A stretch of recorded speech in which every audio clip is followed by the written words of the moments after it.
ఈ రాగం దేనికొచ్చా మావయ్య? నీ ఏడుపేంటో కనుక్కుందామని. ఏడుపా? ఎవరు? ఓసోస్ అమ్మ మేనమావ గుట్టు పుట్టింటోళ్ళకి కొత్త అని నువ్వు అమెరికన్ డాక్టర్ని లాంచీ దగ్గర సాగనంపునప్పుడే నాకంతా తెలిసిపోయింది. అవకాశం కోసం ఎదురు చూస్తున్నాను అంతే. ఏం తెలిసింది నీకు? తెలుసుగా, నా నోటితో ఎందుకు చెప్పిస్తావు? పాపం చాలా బాధపడిపోతున్నట్టున్నావు. నా బాధ ఒకటి తీరిస్తే ఆ విషయం ఎవరికి చెప్పను. ఏంటిది? నా భార్య కాపురానికి పనికిరాదు. కాగితం రాయించి సంతకం పెట్టిస్తాను, నన్ను పెళ్లి చేసుకో. అవును, వరసవుతాను కూడా. పైగా ఆ పవన్ కుమార్ గారి కన్నా నయం. పిచ్చి పిచ్చిగా మాట్లాడుకు మావయ్య, నేను వెళ్తాను. నువ్వు పిచ్చ పిచ్చ వేషాలు వేసావంటే అమెరికన్ డాక్టరు లాంచి గుద్దుల్లో ముసుగులాట. మావయ్య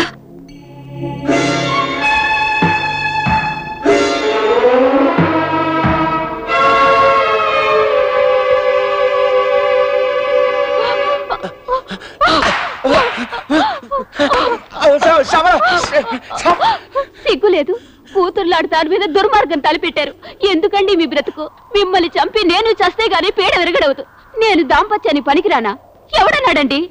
ఊరి నిండా ఎంగిలి మంగళాలు పెట్టుకుని ఊరేగడానికి నా మీద నెపమా? చిన్న పిల్లని చేసి జడిపిస్తున్నారు. ఏమిటని మీకు తెలిసి నిజం చెప్పండి, చెప్పండి.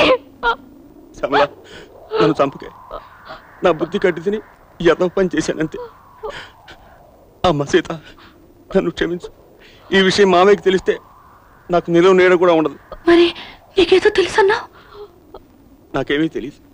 నువ్వు డాక్టర్తో రహస్యంగా మాట్లాడడం చూసి ఒక రాయి వేశానంతే. నిజంగా అంతేనా? దేవుడి మీద ప్రమాణం. దేవుడి మీద కాదండి, ఇంకెప్పుడు పరాయి ఆడదాని వైపు కన్నెత్తి చూడని మన బంటే మీద ప్రమాణం చేయండి. నిన్ను కూడా కళ్ళు దించుకునే చూస్తా. నన్ను క్షమించు. నువ్వు రామ్మా.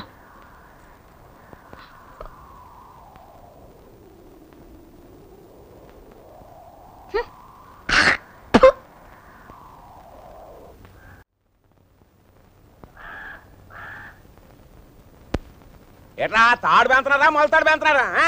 అరే నారిగా తొందరగా గడ్డి పళ్ళకెత్తరా. రే సుబ్బిగా మన తోటకెళ్ళి నీళ్ళెట్టువో. ఇక్కడ మా గోవిందరాబాబు ఉండాలేరా? అయ్యి బాబోయ్.